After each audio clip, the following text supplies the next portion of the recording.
¿Qué significan la fragmentación, la incoordinación y el reduccionismo en la práctica médica, en especial en el tratamiento del riesgo cardiovascular? Es posible que muchos de nosotros hayamos tenido durante mucho tiempo, o aún hoy, la idea de que los factores de riesgo como la hipertensión, la dislipidemia, la diabetes o la obesidad son entidades discretas, no vinculadas entre sí por núcleos causales evidentes, y esto haya motivado una práctica médica orientada a la corrección de variables aritméticas, que generó una fragmentación insostenible desde el punto de vista conceptual y desde el punto de vista asistencial. ¿Es posible que estos factores de riesgo floten en un vacío causal como planetas que no están sostenidos por la gravedad de ningún centro que los explique, los justifique y les dé sentido en términos biológicos? Convendría detenerse a pensar en este interrogante. Para que la observación científica sirva a favor o en contra de una tesis, el individuo no debe concentrarse únicamente en recolectar datos, sino en procurar sacar a la luz un orden existente entre los hechos, algo que los vincule. Datos sin teoría producen mala ciencia. El mejor ejemplo lo ha dado Charles Darwin. Es posible, como hemos visto en otras oportunidades, que para sostener, por ejemplo, valores de glucemia dentro del rango normal, haya que apelar desde el punto de vista biológico a un esfuerzo de las células betas del páncreas en la producción de insulina, generando normoglucemia a expensas de hiperinsulinemia.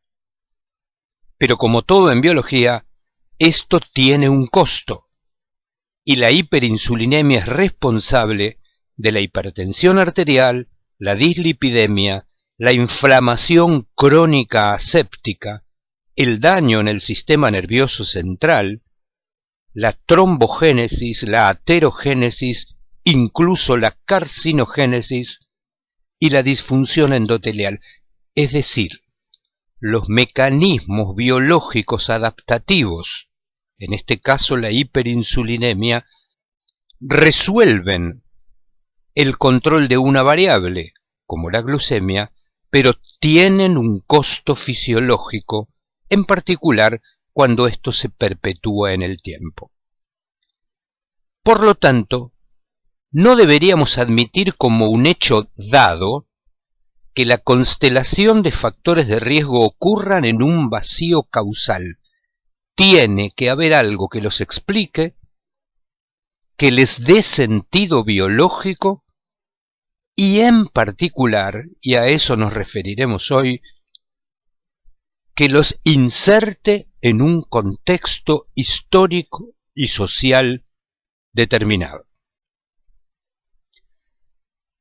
Ayuda mucho al médico práctico encontrar recursos teóricos en general ausentes en la formación médica, pero que si uno logra apropiarse de ellos, puede explicar los datos de la fisiología mucho mejor que sin ellos. Recomendamos especialmente 3. La epistemología, filosofía de la ciencia, la teoría de la evolución y la teoría general de los sistemas y la complejidad. Apropiarnos de estos recursos teóricos, insisto, ausentes en la formación médica, permitiría que le demos sentido a los datos. Permitiría no caer en la ingenuidad de creer que la Big Data, sin teoría, se explica a sí misma. En clínica, no todo síntoma indica una deficiencia. Algunos, por el contrario, indican una defensa, es decir, el síntoma es una defensa de alguna amenaza o agresión. Esta es la famosa clasificación evolutiva de los síntomas. Pero ¿cómo hacerla? Por ejemplo, podríamos dividir los síntomas de la clínica en adaptativos y disfuncionales. Los síntomas adaptativos son respuestas defensivas, son adaptaciones evolutivas. Ejemplo de ello son el dolor, la fiebre, los vómitos o la diarrea, que defienden al organismo de alguna agresión. Por el contrario, los síntomas que indican disfunción son las manifestaciones específicas de una enfermedad. No tienen significado evolutivo. Por ejemplo, las convulsiones, la ictericia o el coma. La teoría de la evolución nos permite una primera división clínica. El síntoma que tiene mi paciente, ¿es una adaptación al ambiente o es una disfunción orgánica? La fisiopatología reduccionista, que se basa en meras correlaciones sin contexto, corre el riesgo de confundir biomarcadores adaptativos con causas. Y no son causas. No son causas la resistencia a la insulina, no es una causa la obesidad, las citoquinas, el cortisol, las interleuquinas, los neurotransmisores. Por el contrario, son mediadores adaptativos a una agresión ambiental que debe estar presente y reconocida en la evaluación clínica de cada paciente. Les propongo revisar brevemente cuáles son los modelos mentales con los que pensamos el camino desde la fisiopatología a la clínica. El modelo tradicional, muy fructífero para la epidemiología del siglo XIX y el XX, se inicia con los factores etiológicos. Le siguen los factores predisponentes, genéticos o epigenéticos, el daño en órganos y tejidos que producen y explican los síntomas y signos que los clínicos recopilamos en el examen de nuestros pacientes. Pero la biología de sistemas ha interpuesto un nivel ausente en el modelo tradicional que hoy podría explicar muchas de las patologías del presente. Este nivel intermedio, que se denomina nivel autorregulatorio, y que se interpone entre el daño de órganos y tejidos y sus manifestaciones clínicas, incluye una serie de mediadores hoy fácilmente identificables que intentan resolver adaptativamente situaciones que impone el ambiente. La novedad es que en el modelo anterior no podíamos explicar un síntoma si no existía un daño.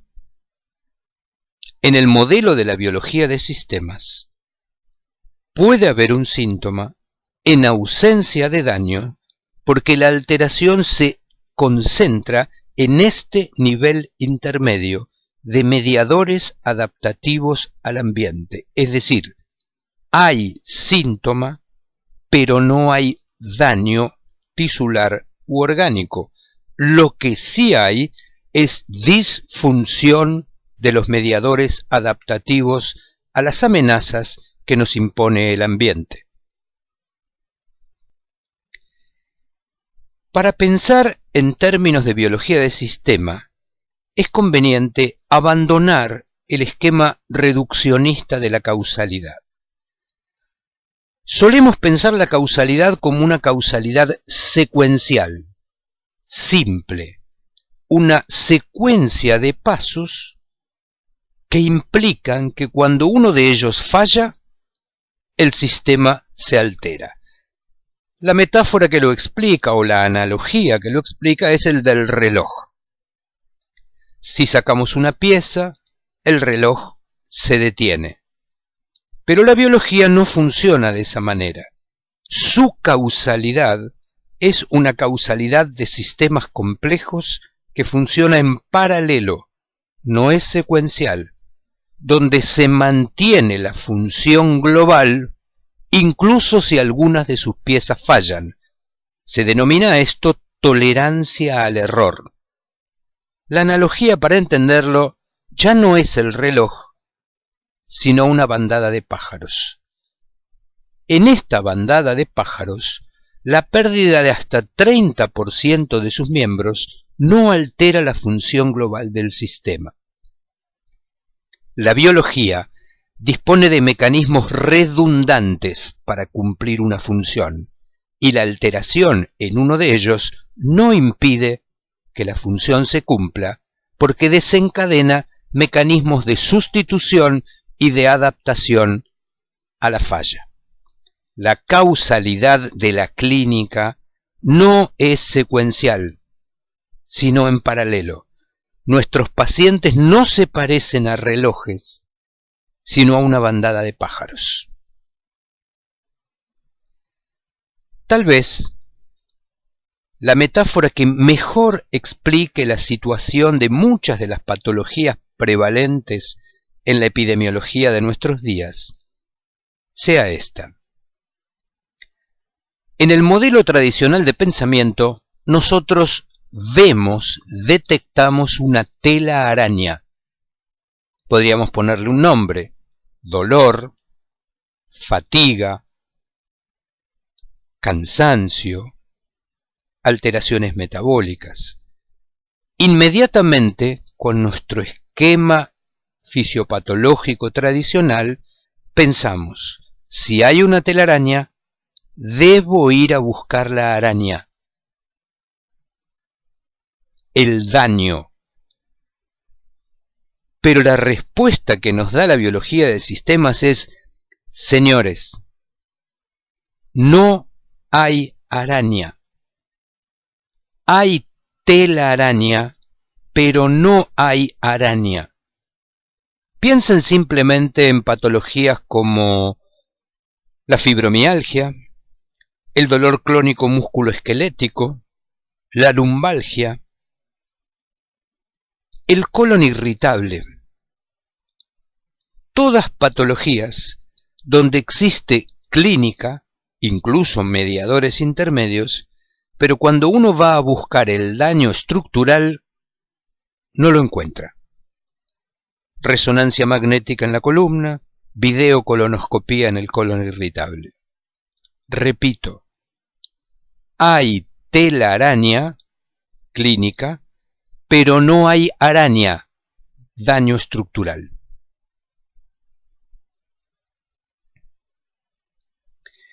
La idea que funda la medicina moderna, clásica, es la especificidad y la modularidad. Es decir, hay que encontrar la falla en un módulo.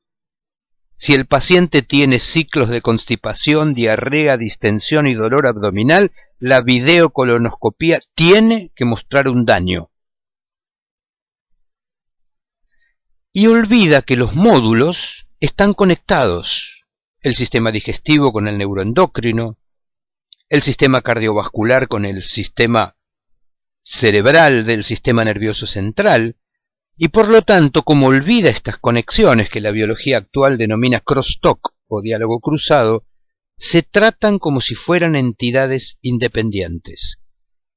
Esta fisiopatología, centrada en la especificidad y en la modularidad del daño, ha llegado a su fin.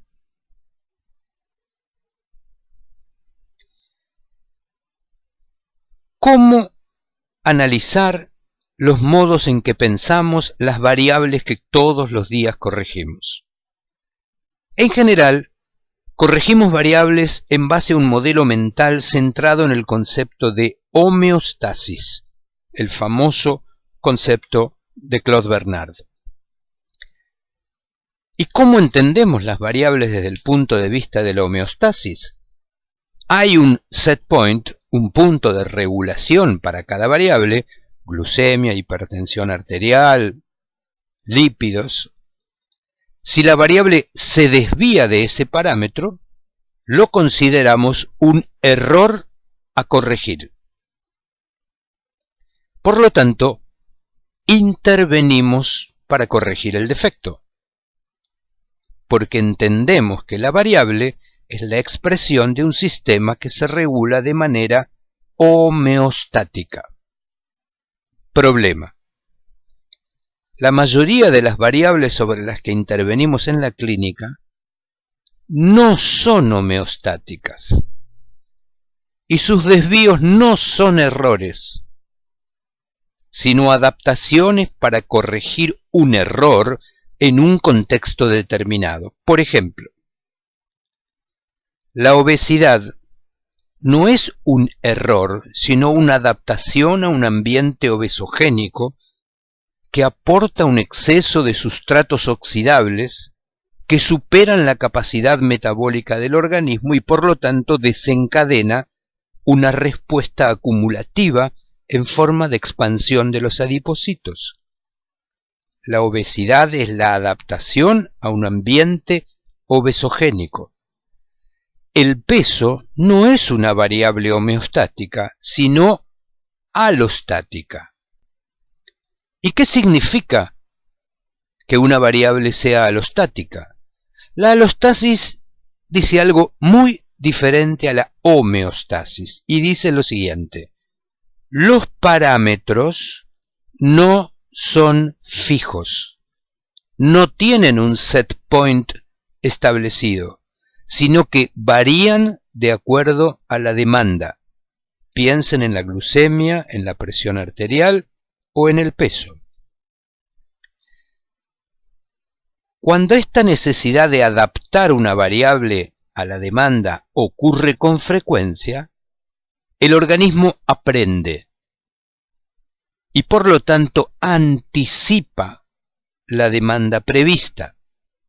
De esa manera, podríamos afirmar que la fisiología es sensible a las relaciones sociales.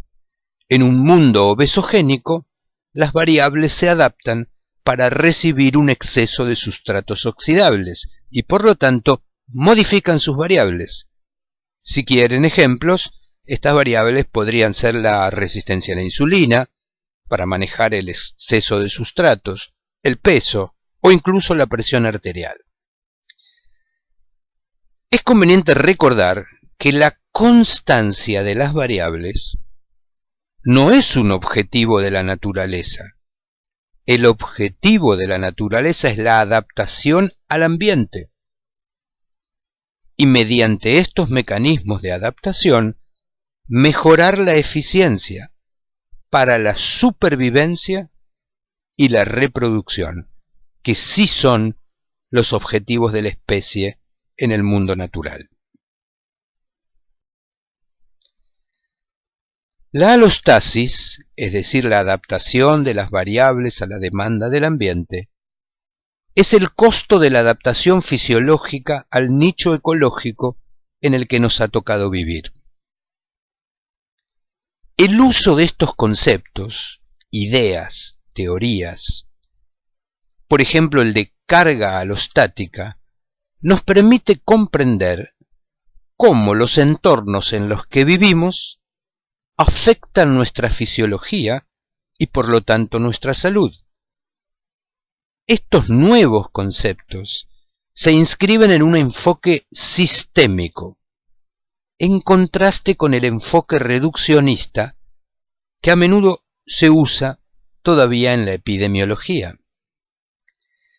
Evaluar los marcadores de la carga alostática pone en evidencia para el clínico cuál es la carga o el costo fisiológico impuesto a nuestros pacientes por la exposición a estresores ambientales perjudiciales y cuándo esa carga adaptativa al ambiente se convierte en un riesgo de enfermedad.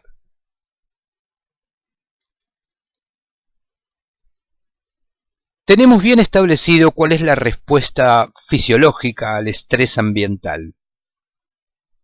Si aparece un evento estresante, se producen acondicionamientos adaptativos. Superado el evento, se vuelve a las variables anteriores. Pero recuerden que el mundo en que nos toca vivir hoy, los eventos estresantes son frecuentes, permanentes, cotidianos. Por lo tanto, como los mecanismos alostáticos son predictivos, anticipan esa carga y por lo tanto acomodan sus variables, resistencia a la insulina, peso, presión arterial, para enfrentar un mundo que resulta repetitivo y cotidiano. La respuesta reactiva al estrés, por ejemplo si nos corre un tigre, modifica las variables y superado el evento las devuelve a su estado fisiológico, basal. Pero si el estrés es de menor intensidad pero permanente a lo largo del tiempo, el sistema aprende y modifica las variables de manera permanente. Necesita para enfrentar el ambiente en el que vive más resistencia a la insulina, más expansión de los adipocitos, más presión arterial. Para conservar el equilibrio de algunas variables fundamentales, se requiere aumentar la carga adaptativa que denominamos alostasis. Cuando ese esfuerzo resulta insuficiente o incluso produce daño colateral, lo denominamos carga alostática. Como acabamos de mencionar, la alostasis es una adaptación que aprende del ambiente y se anticipa a la demanda. El cerebro integra el conocimiento previo con datos sensoriales, es decir, provenientes del ambiente, input, y predice qué recursos serán necesarios para enfrentar la realidad en la que nos toca vivir.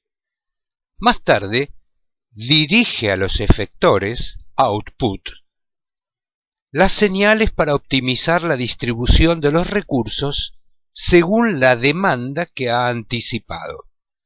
Es decir, la alostasis aprovecha el conocimiento previo, predice la demanda más efectiva para el nicho ecológico en que los organismos viven y señala a sus efectores cuáles son los controles que deben realizar en las variables que manejan para aumentar la eficiencia adaptativa al ambiente.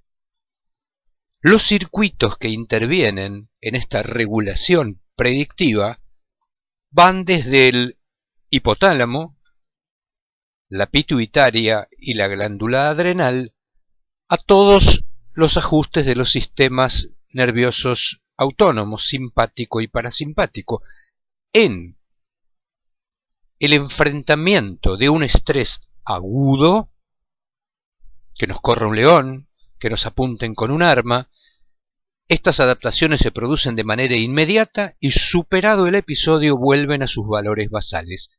Pero como acabamos de decir, en un ambiente que requiere adaptaciones permanentes, que tiene un estrés continuo, el sistema aprende y predice. Por lo tanto, anticipa el ajuste de sus variables al ambiente en el que vive. Estas variables podrán ser la presión arterial, la frecuencia cardíaca, la expansión adipositaria, la resistencia a la insulina y tantas otras. Alostasis predictiva. En esta gráfica se ve claramente qué ocurre cuando a un organismo se le incrementa la demanda. Llamémosle a esto estrés. Al aumentar la demanda, es necesario producir un ajuste en las variables para enfrentarla. Cuando la demanda desaparece, estrés agudo, las variables retornan a sus valores basables y esta capacidad de ajustarse y de volver a las condiciones iniciales es lo que podríamos denominar salud. ¿Qué pasa en el ambiente de hoy, en nuestro mundo, en la actualidad, donde vivimos con una demanda persistente, continua, procedente de múltiples factores que analizaremos más tarde? Como esta demanda ya no es esporádica, sino continua, el sistema aprende, predice y ajusta a sus efectores para sostener las variables en el nivel que con más frecuencia logra adaptarse al mundo en el que vive. Cuando la alta demanda predomina mucho tiempo, entonces, el sistema se adapta a esa expectativa.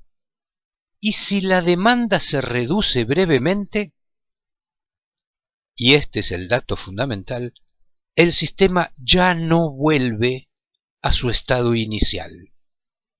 Alostasis, carga alostática, adaptación y dificultad para retornar a los valores basables. Piensen en la presión arterial, por ejemplo. ¿Qué hacemos los médicos en esta situación? Vemos a los pacientes en pleno proceso adaptativo con sus variables, presión arterial, por ejemplo, en el punto de adaptación alostática al ambiente, es decir, altas, alta presión, alta resistencia a la insulina, alto peso. Como no tenemos el concepto de alostasis, las tratamos como si fueran homeostáticas y por lo tanto intervenimos. Mientras que la demanda se mantiene elevada, empleamos drogas que antagonizan el efector que permite la adaptación. Esto reduce la variable, la presión arterial o la glucemia, pero también reduce la capacidad de respuesta al ambiente en que nuestros pacientes siguen viviendo. Y en ocasiones, esto produce efectos iatrogénicos. Es lógico, porque el organismo debe seguir afrontando una alta demanda, pero con menos efectores capaces de hacerlo, porque nosotros los bloqueamos farmacológicamente. Es una queja común en nuestros pacientes, por ejemplo, con un tratamiento antihipertensivo o con ansiolíticos. La hipotensión ortostática, las caídas frecuentes, el aplanamiento emocional, la incapacidad de procesar los alimentos, son todos efectos secundarios de intervenciones terapéuticas que corrigen la variable, pero no modifican la demanda. Por lo tanto, reducen la variable a expensas de reducir la capacidad adaptativa de afrontamiento al ambiente. Esto ha motivado, por ejemplo, que, por tomar un caso, el de la última guía 2018 de hipertensión arterial, haya sido tan resistida en distintos lugares del mundo, entre ellos en la Argentina. En un mundo ideal, utópico, la terapia racional de la carga alostática, expresada a través de sus mediadores como el peso, la glucemia o la presión arterial, sería, en un mundo ideal, atenuar la demanda que la hace necesaria. Cuando la demanda se reduce por largos periodos, el sistema vuelve a aprender, se readapta a la distribución inicial de la demanda y la respuesta promedio vuelve a su nivel inicial, manteniendo su capacidad de respuesta. Esto sería lo ideal, es decir, modificar la causa, que llamamos demanda, que altera la variable, que llamamos, por ejemplo, presión arterial o glucemia, lo que permite retornar a sus valores basales simplemente porque deja de ser necesario elevarlos. Muchas variables se normalizan en las guías creando la falsa idea de que son variables homeostáticas y que requieren de un nivel fijo para su funcionamiento óptimo. Pero esto no es así. No son homeostáticas, son alostáticas y responden adaptativamente a las demandas del ambiente. Es decir, en un ambiente que demanda alta presión arterial para enfrentarlo, el funcionamiento óptico es la alta presión, no la presión que consideramos normal. Esto no quiere decir que eso sea saludable, quiere decir que es eficiente.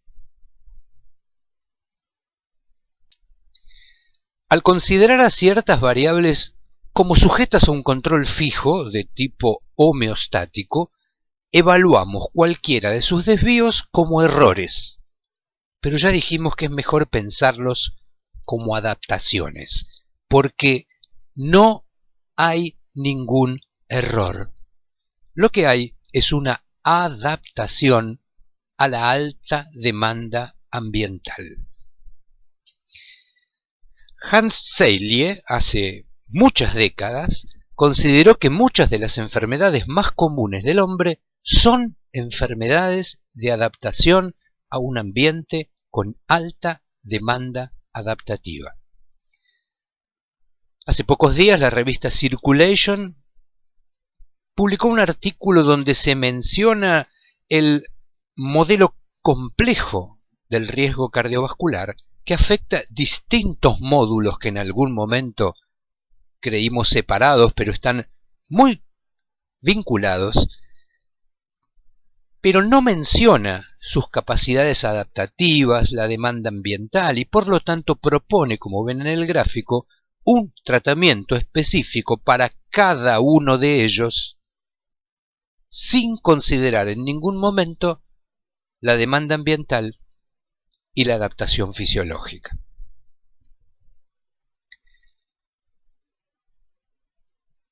Sintetizando este último punto, persiguiendo variables aritméticas como elementos independientes del riesgo cardiovascular, glucemia, presión arterial, peso, ácido úrico, es probable que estemos haciendo como el hidalgo caballero, confundiendo los rebaños con ejércitos. La biología de sistemas ofrece hoy en día explicaciones y modelos conceptuales para pensar la clínica de mucha mayor complejidad que integran las variables en el ambiente que las produce, que considera a los mediadores como respuestas adaptativas a la carga ambiental de alostasis. Yo les propongo que miren durante algunos segundos esta figura concentrándose en el punto rojo central.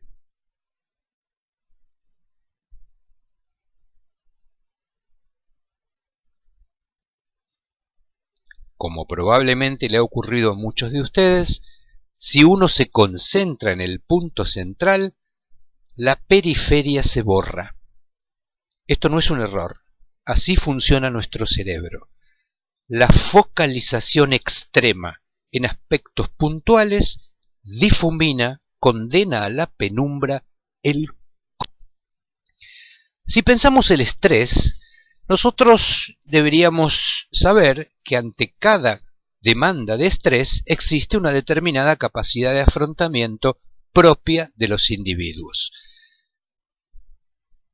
Si el agente estresante es controlado exitosamente, por ejemplo, mediante luchar o huir, esto es la respuesta tradicional al estrés agudo, habrá entonces un correlato neuroendocrino y hemodinámico, por ejemplo, aumento de catecolaminas, de frecuencia cardíaca y presión arterial, que pueden controlar al agente estresante.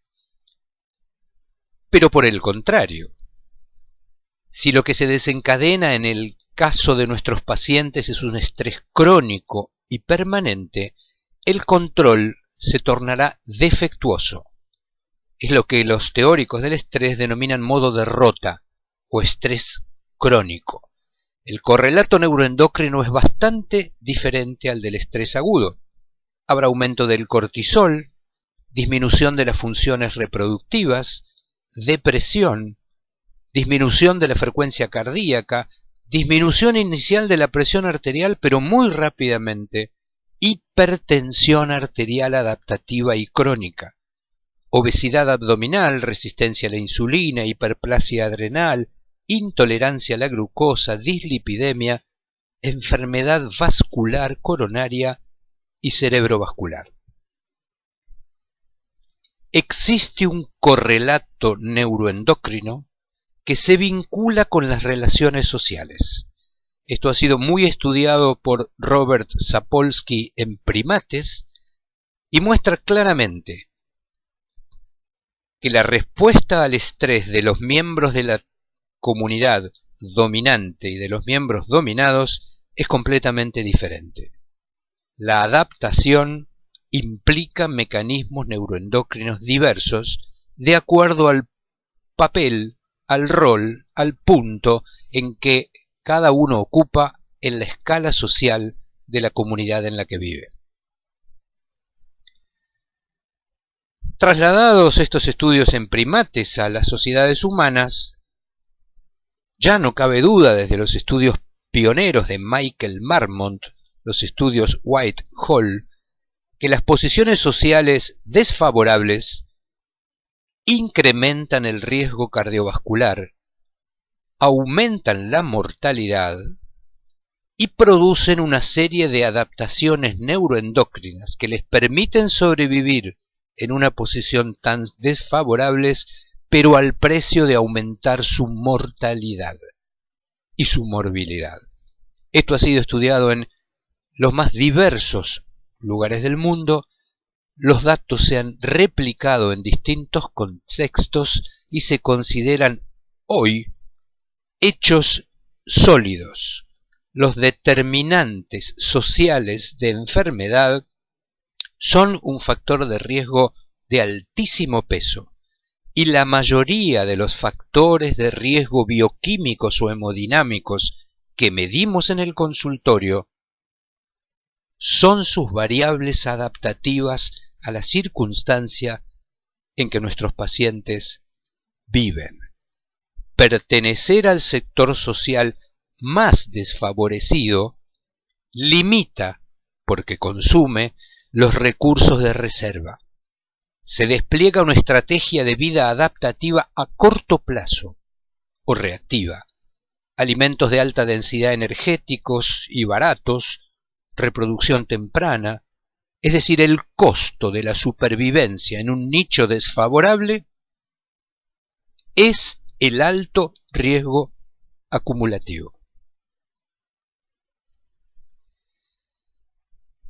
¿Cómo se manifiestan estas situaciones adaptativas a nichos desfavorables? Básicamente por dos variables, aunque hay muchas otras. Las dos principales son que si uno vive en un ambiente desfavorable, está permanentemente en un estado de hipervigilancia y de hiposatisfacción. Así lo describe Robert Sterling. Hipervigilancia significa que estamos todo el tiempo percibiendo una determinada amenaza, una competencia de nuestros pares, y que elegimos una vida centrada en el individualismo y no en las redes sociales. La hiposatisfacción consiste básicamente en que el mundo en que vivimos nos genera expectativas mayores a los resultados que la vida nos permitió obtener. La hipervigilancia en un ambiente peligroso no puede ser suspendida. Y la satisfacción no puede ser acumulada, es decir, debe ser renovada permanentemente. La hipervigilancia, por ejemplo, desencadena una respuesta del eje hipotálamo hipofisario adrenal que produce aumentos de cortisol. Desde ya el aumento de cortisol aumenta el apetito de sal, de hidratos de carbono y de grasa, redistribuye la grasa según el lugar donde estén sus receptores.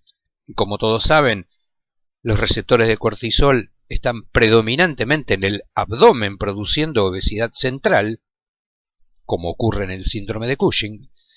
Aumentan los hidratos de carbono de la ingesta y por lo tanto es necesario que aumente la insulina para procesarlos.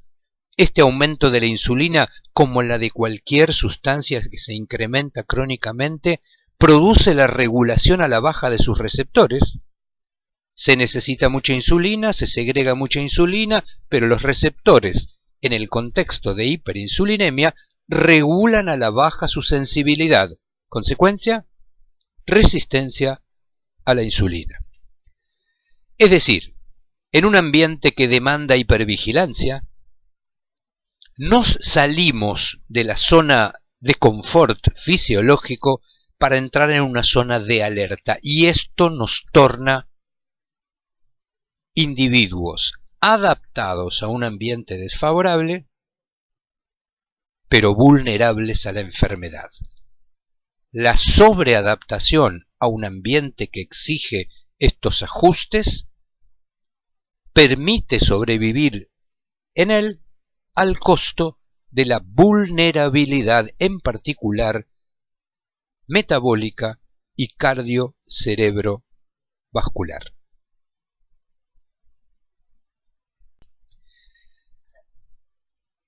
Veamos un poquito cómo el mundo en que vivimos está encarnado en los organismos que somos. El extraordinario neurocientífico John Cacioppo, recientemente fallecido, denomina cognición social a lo siguiente: el ambiente afecta las señales neuroendocrinas que regulan la conducta, no solo la fisiología, también la conducta. La conducta modifica a su vez el ambiente, que a su vez vuelve a afectar las señales neuroendocrinas en un loop recursivo de retroalimentación permanente. Estudiar organismos aislados de su ambiente es un sinsentido biológico. Repito, estudiar a nuestros pacientes aislados del ambiente en el que viven es una aberración clínica. Pueden encontrar muy desarrollado este tema y con mucha lucidez en este libro que les estoy mostrando. Dice Cacioppo, el ambiente desencadena señales neuroendocrinas para adaptarse a él, que a su vez se manifiestan al mismo tiempo, siempre al mismo tiempo, en la fisiología, pero también en la conducta. El ejemplo que da Cacioppo es muy ilustrativo. Cuando tenemos frío, redistribuimos el flujo sanguíneo, aumentamos la frecuencia cardíaca, modificamos la frecuencia respiratoria, pero también nos abrigamos. Fisiología y conducta van de la mano. Piensen que dos estímulos iguales, que podemos llamar estrés, medidos en su capacidad de perturbar la alostasis, pueden generar respuestas muy diferentes según el contexto en el que viva el organismo al que lo afecta. Y por favor, escuchen esto que dice Cacioppo. Las reacciones adaptativas se atenúan cuando una agresión es previsible, podemos anticiparla. O, y esto es lo fundamental, si el individuo que percibe o recibe la agresión dispone de una red social significativa. Vivir en el interior de una comunidad con lazos sociales atenúa el impacto adaptativo de los estresores del ambiente. La soledad, por el contrario, los incrementa.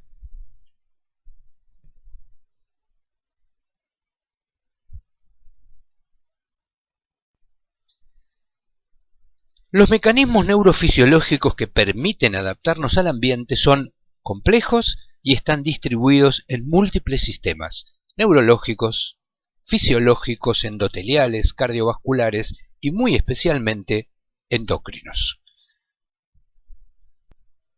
pero sobran las evidencias experimentales acerca de lo siguiente. Cuando las personas percibimos el mundo como amenazante y no tenemos una red de apoyo social, se sensibiliza el circuito córtico-amigdalino, estimulando un estado de permanente hipervigilancia, alterando la actividad inmune, promoviendo y sosteniendo un estado de inflamación crónica aséptica. Sintetizando, la soledad promueve un estado proinflamatorio crónico y sus respuestas adaptativas fisiológicas con un alto costo en la salud. Las redes sociales, los núcleos de pertenencia, el encuentro cara a cara con nuestros pares, atenúa el tremendo impacto que el mundo tiene sobre las personas. Las sociedades occidentales han degradado el gregarismo humano considerándolo un hecho incidental. Vivimos en un mundo de individuos y de individualismo. Cada vez más personas aceptan una vida en la que están física y emocionalmente aislados de sus semejantes. Nuestro medio ambiente ha cambiado, pero nuestra fisiología ancestral ha permanecido igual. Somos las mismas criaturas vulnerables que se amontonaban en una cueva paleolítica para soportar el intenso terror de la noche, que se reunían alrededor del fuego, que se tomaban de la mano y se contaban historias para amortiguar el impacto de la intemperie de la noche y del peligro. El altruismo recíproco está codificado en los genes de nuestra especie, aunque la cultura individualista de nuestros días se empeñe en ignorarlo. Somos esos mismos seres vulnerables que se cobijaban en pequeños grupos comunitarios para soportar la agresión del ambiente.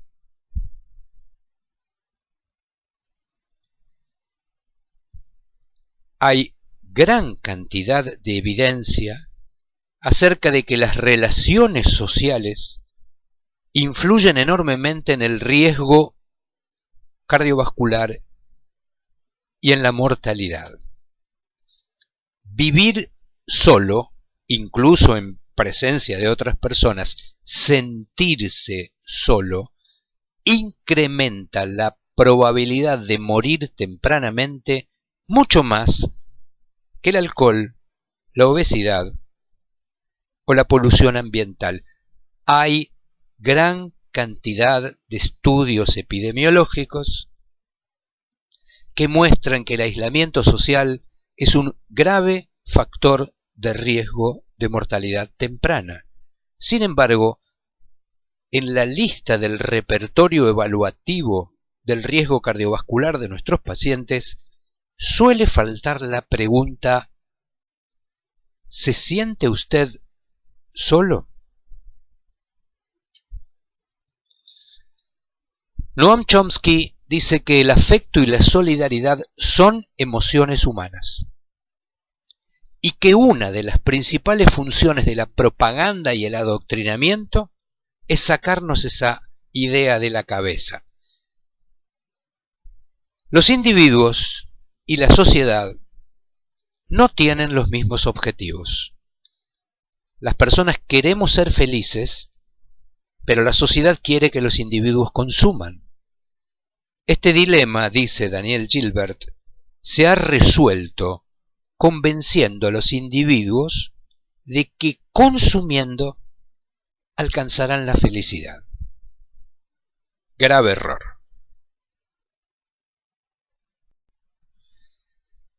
En su último libro, el doctor Robert Lustig dice que uno de los grandes motores de la patología más prevalente en el mundo contemporáneo es que los hombres y mujeres que lo habitamos hemos confundido dos conceptos que son muy diferentes: el placer y la felicidad. Nos han convencido de que alcanzaremos la felicidad por el camino del placer, pero el camino del placer conduce a la insatisfacción y no a la felicidad. ¿Por qué? Dice Lustig que el placer es un evento de corta duración, la felicidad es de larga duración. El placer es visceral, la felicidad es etérea, el placer se toma pero la felicidad se da. El placer puede obtenerse de sustancias, pero la felicidad no. El placer puede experimentarse en soledad, como comiendo, bebiendo o fumando, pero la felicidad solo se obtiene con los otros. El placer puede definirse como: esto se siente bien, quiero más. Pero la felicidad podría definirse como: esto se siente bien, no necesito nada más. El placer en su grado extremo produce adicción, pero no hay grado extremo ni adicción para la felicidad. En el placer, mucho estímulo es adictivo, y en la felicidad, por el contrario, la carencia produce depresión. El placer está mediado desde el punto de vista de los neurotransmisores por la dopamina, mientras que la felicidad básicamente está mediada, entre otros, por la serotonina. Placer y felicidad no son conceptos equivalentes, ni uno es el camino para alcanzar el otro.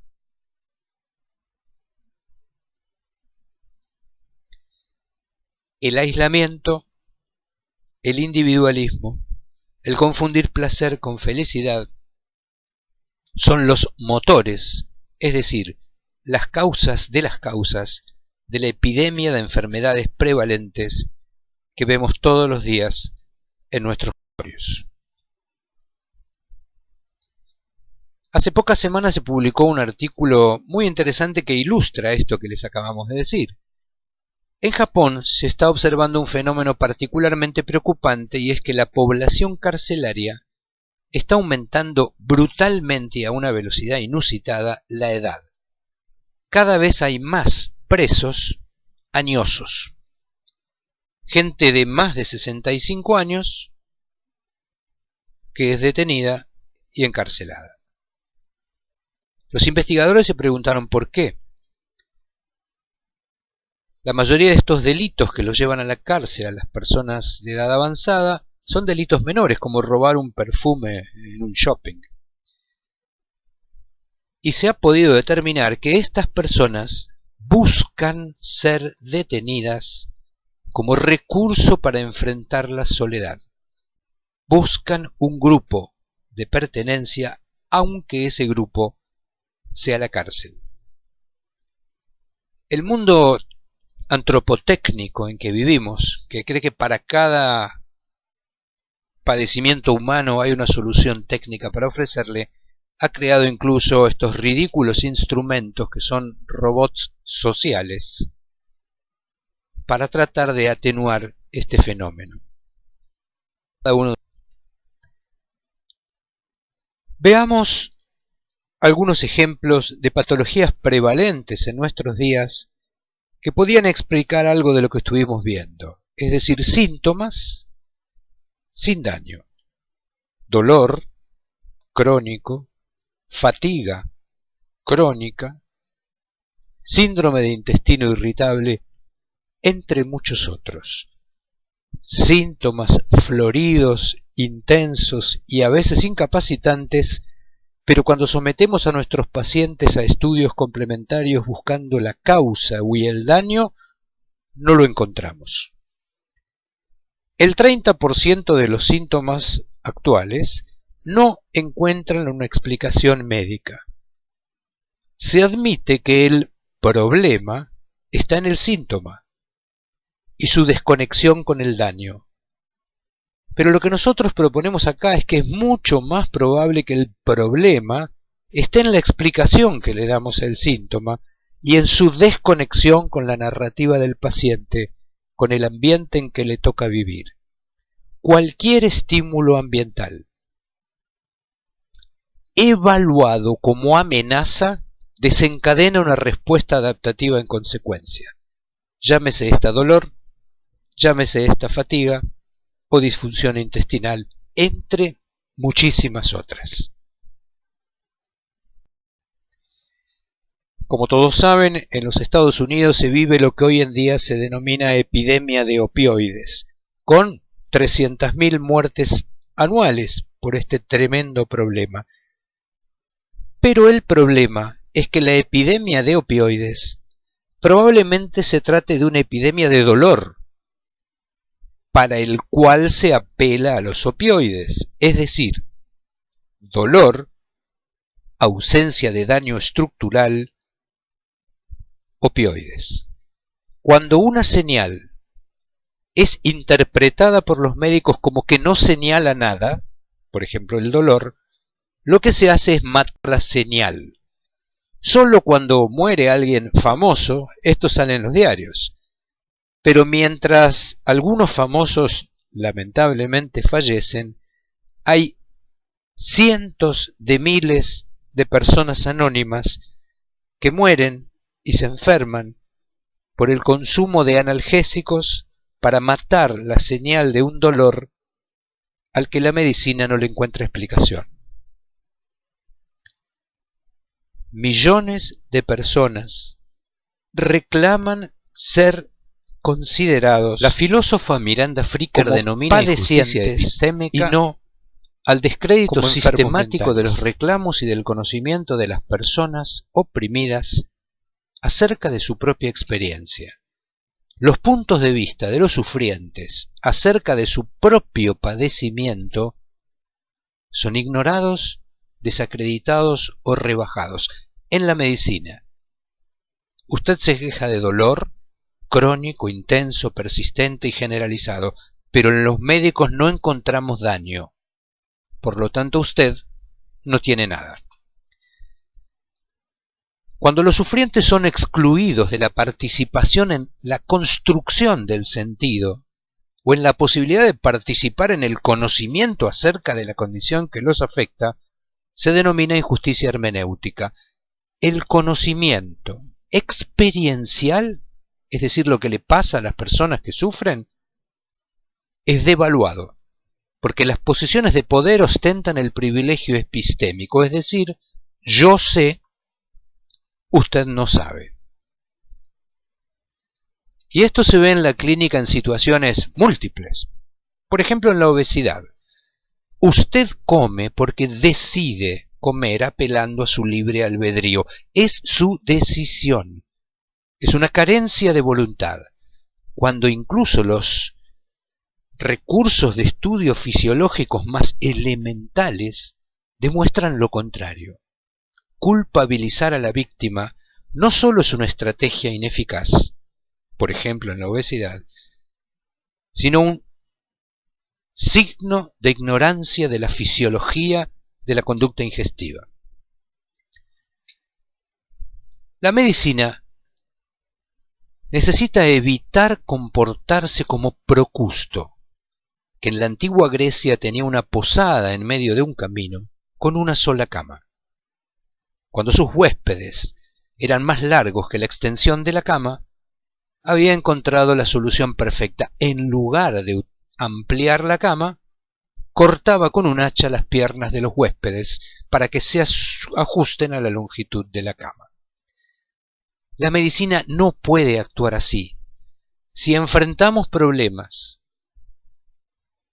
que afectan a millones de personas, que tienen síntomas para los cuales no encontramos daño, no podemos excluirlos condenándolos a la estigmatización de padecer enfermedades imaginarias, simplemente porque somos incapaces de modificar nuestros conceptos básicos que nos permitieron muy bien entender las enfermedades del pasado, pero que en las enfermedades del presente tienen todavía muchos puntos oscuros. en lugar de cortar las piernas del padecimiento de la gente, nuestra propuesta es alargar la cama, ampliar el espectro de nuestros modelos mentales para enfrentar el sufrimiento y el padecimiento de miles y miles de pacientes que todos los días nos consultan y para quienes tenemos solo respuestas mutilantes y estereotipadas. Ojalá esto despierte la reflexión y el interés por estudiar otras perspectivas en alguno de ustedes. Muchas gracias por la paciencia de escucharme.